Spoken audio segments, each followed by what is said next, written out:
这是1919年拍摄的苏俄红军遭德军行刑的真实影像。在行刑过程中，德军故意没有让这些红军蒙上眼睛，以加大他们在临死前的心理压力。甚至为了戏耍红军，一会要求背对他们，一会要求直面他们。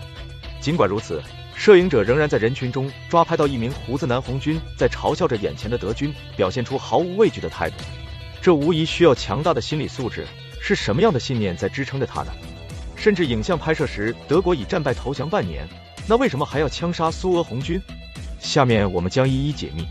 1919年的5月26日，美国摄影师弗兰克使用了一包香烟，换来了此次震撼人心的拍摄机会。此后将影像放在其制作的纪录片《饥饿》中。次年纪录片在全美上映，引起了一片哗然以及对德国军国主义的批评。画面中德军将行刑地选在拉脱维亚里加郊外的一片田野上，共有9名手持步枪的德军参与了对18名红军的行刑。这些不幸的红军被要求趴在地上等待行刑的开始。与此同时，一名德军则利索地在一旁收集这些即将赴死之人的鞋子。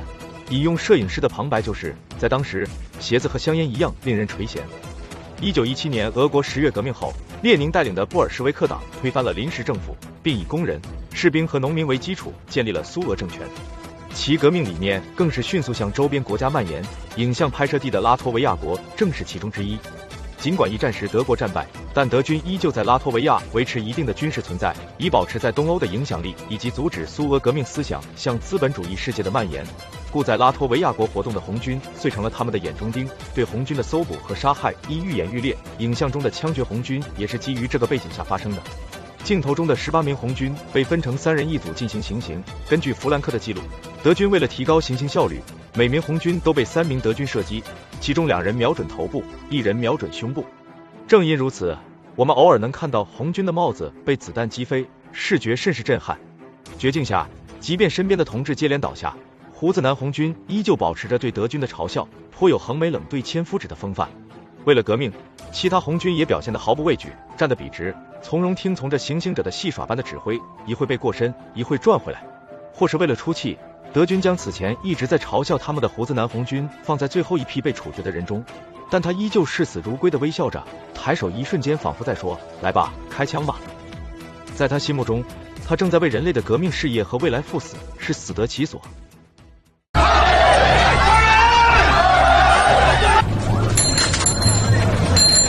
这是1948年上海学生在外滩抗议美国扶持日本，却遭老蒋镇压的真实影像。抗议和镇压共持续了2个月，全国几十万学生和教职员皆有参与，其中不乏一些文学泰斗，如朱自清。甚至2个月后，朱自清先生因病临死前依旧嘱咐家人，绝不领取美国面粉，以示抗议之志。为何这些知识分子都如此坚定呢？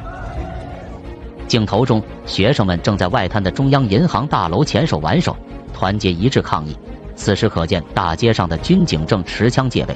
需要说明的是，眼前的建筑位于外滩24号，在抗战胜利后才改名为中央银行大楼，现今则是工商银行的办公地点。在如此繁华区域抗议，本希望美蒋两方能听取学生心声，但事情并不顺利。1945年二战结束后，美苏因意识形态对立，矛盾加深。美国决定把经济危机、物资短缺、社会矛盾尖锐的日本塑造成对抗苏联的前沿，同时防止日本倒向苏联。然而，对于刚经历抗战胜利的中国来说，3500万军民伤亡换来的胜利让民众无法接受美国扶持日本，更何况蒋介石在解放战争时期任用前侵华日军总司令冈村宁次为军事顾问，再次杀害国人。为此，自1948年5月4日起，上海120所大中学校1.5万学生在交通大学成立上海市学生反对美国扶持日本、挽救民族危机联合会，呼吁全国人民共同反对美帝扶日。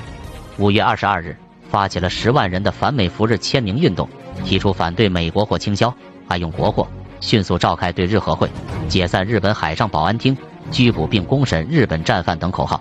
老蒋方面军警对这一连串学生活动进行了镇压。6月4日，美国驻华大使斯图雷登发表声明，称学生行为损害中美传统友谊，激起更强烈抗议。5日，活动达到高潮，上海万余名学生在美国驻华海军总部举行抗议，将军警镇压，54名学生被逮捕，多人受伤。6日，抗议蔓延至北平、天津、唐山、南京、广州、昆明等地。北平大学教授费孝通、许德衡、吴晗等437人联名发表为反对美国扶植至司徒雷登书的公开信。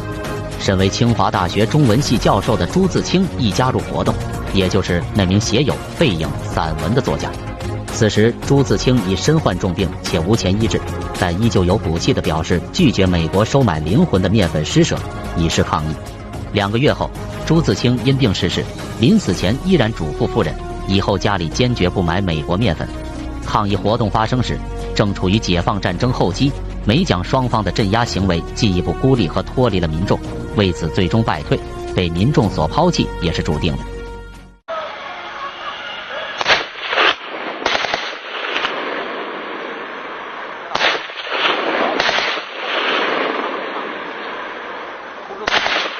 这是1993年，海南武警总队的2名狙击手正在射击东方帮帮主刘进荣的真实影像。镜头中，在经过狙击枪和步枪共30余次的射击后，刘进荣小腿中了1枪，腰部亦被子弹擦伤，此后成功逃脱，狙击宣告失败。但他的好运会在2小时后终结，并即将被武警步枪密集扫射而死。而为了击杀这名悍匪，海南武警总队特别行动组于前3天就在此进行了埋伏。同时，多部电视台摄影机亦对该行动进行了记录。镜头为埋伏当天凌晨，70多人的行动组正在陆续进入预定作战位置。为了击毙1人，却出动了70多人的行动队伍，这是怎么回事呢？事实上，这个东方帮帮主的刘进荣并不简单。在对越自卫反击战后的2山轮战中，曾作为侦察兵的他，潜伏杀死过越军，并荣立3等功，但因居功自傲，目无他人。最终，这个前途无量的功臣只能遗憾退伍。此后，凭着侦察兵的一身本领，在海南东方镇成立了东方帮，无恶不作。被枪杀的群众达9人，因火力比当时的公安局强，更是嚣张到带领小弟指导公安局抢走局里的枪支弹药。此外，公安局派出的2名卧底亦被其识破杀害。镜头中，已埋伏了3天的特别行动组收到了线人的最新消息：刘进荣正准备到村口的桥梁位置抽烟。此时负责狙击，分别手持81式自动步枪和79式狙击枪的2名队员亦打起了12分精神，一场战斗即将打响。而走在桥梁上，穿着白色衬衫、军绿色裤子的危险分子刘进荣，此刻并不知道他的生命很快就被终结。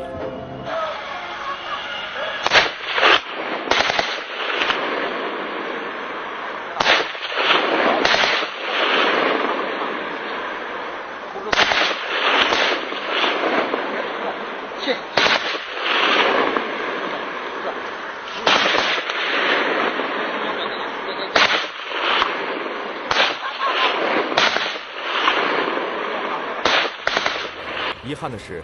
狙击手并没有当场击毙刘进荣，只造成了其小腿中弹、腰部擦伤，而后逃进附近的村子里。镜头中，行动组成员正在脱离埋伏点，进入村里搜捕腿部中枪的刘进荣。刘进荣且战且逃，最终弹药打尽，于1个多小时后被发现躲藏在村子附近的深沟灌木丛中，然后打死了！打死了！打死了！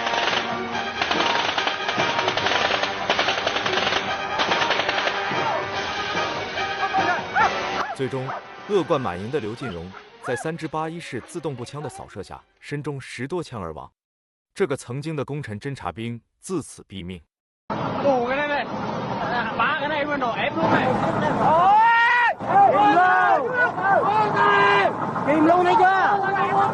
这是2014年中国渔船追赶并撞沉越南渔船的真实录像。自当年的5月2号开始，越南方面陆续派出了35艘海警船和渔船侵入我国西沙群岛海域，对我国公务船展开了蓄意冲撞和投放障碍物等行动，以阻止我国981号钻井平台的正常作业。镜头中即是我国海警船船员们正在打捞越方投放、影响正常航行的障碍物。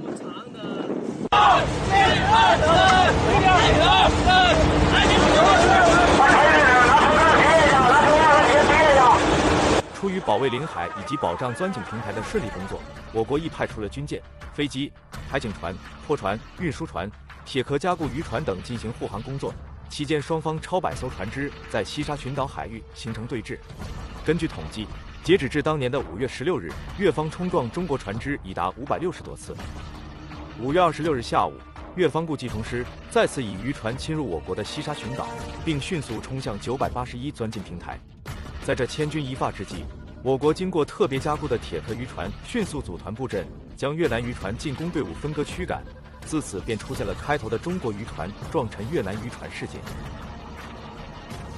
画面中，中国11209号渔船正紧追不舍地追击2艘越南渔船，并打算将它们驱离事发海域。而这一过程也刚好被其他越南人拍摄了下来。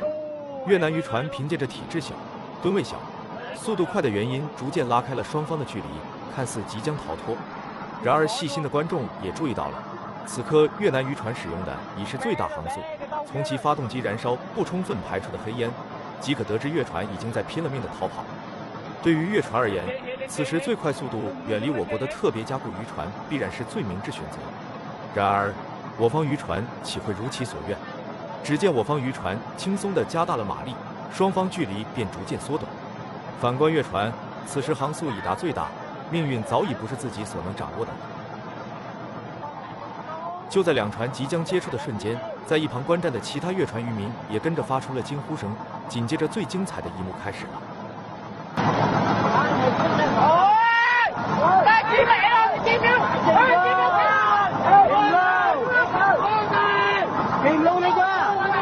我国渔船继续顶着越船航行，因越船速度过慢，其船身逐渐从竖直航向被顶至横向行驶，船身也因此向一侧倾斜。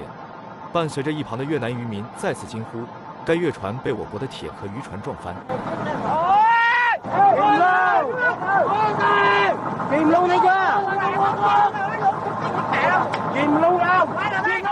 穿过渔船后，我国渔船直接前进作业，为剩下沉没的越船在大海中颠簸懊悔着。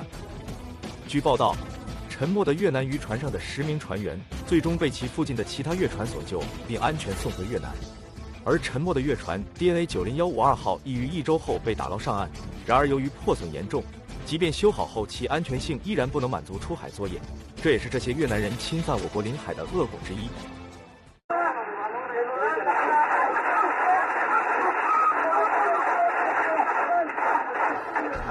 这是2020年在墨西哥发生的持枪劫匪在公交车上抢劫，遭到休假警察的突然射击。公交车上的安全摄像头刚好将这个过程记录了下来。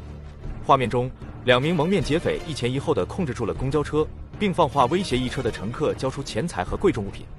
迫于劫匪有枪，众多乘客陆续开始掏钱掏物。此时可见位于车尾的劫匪开始拿着背包收集乘客的财物。或许是感觉这次抢劫很是顺利，位于车前的劫匪开始要求司机往高速方向行驶，以便于拿到财物后迅速逃离现场。然而他们却不知公交车里还坐着一名正在休假的警察。在劫匪催促司机开快些的时候，坐在第3排靠窗位置的警察一开始假装在翻找自己的财物，然后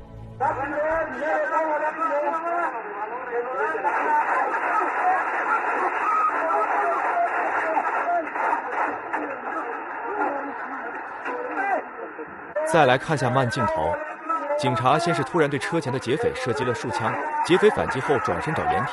紧接着警察转身和后方的劫匪互相射击，不幸被击中，但依然坚持和前方找了掩体的劫匪展开战斗。整个射击过程持续了7秒，最终2名劫匪和警察都已中枪，但因警察被击中要害，很快就倒在座位上。眼看后方已中枪受伤的劫匪有逃跑的打算，其中1名乘客勇敢跑上去拦截。车内其他乘客也受到了鼓舞，陆续都站了起来，抓捕逃跑的2名劫匪，最终在车外将2名劫匪捕获并群殴致死。而其他留在车上的乘客则试图对挺身而出的警察进行救助。画面中能看出此时警察还能抬手和乘客交流。不幸的是，此后不久，该警察中因失血过多而殉职。据悉，墨西哥罪犯十分猖獗，当地警方压力颇大，能在墨西哥当警察的都需要有莫大的勇气。这是1945年，抗日名将孙立人将军拯救7000英军后，被盟军最高司令艾森豪威尔邀请前往欧洲考察的珍贵影像。孙将军也是当时中国唯一被邀请的高级军官。3年前，孙将军指挥不到1000人的远征军，消灭日军大队，解救被日军围困的7000英军，其战绩轰动全球。次年，在缅甸战场上指挥中国驻印军多次击败日军，成为抗战史上军级单位将领中歼灭日军最多的将领。甚至在缅甸期间还传出了一件无法记录到正史里的事，也就是下令活埋日军俘虏。孙将军的多项战绩亦陆续得到了英国国王乔治6世、美国总统罗斯福、老蒋等人先后授予的勋章。这次受邀前往欧洲考察，也正是对其战绩的肯定了。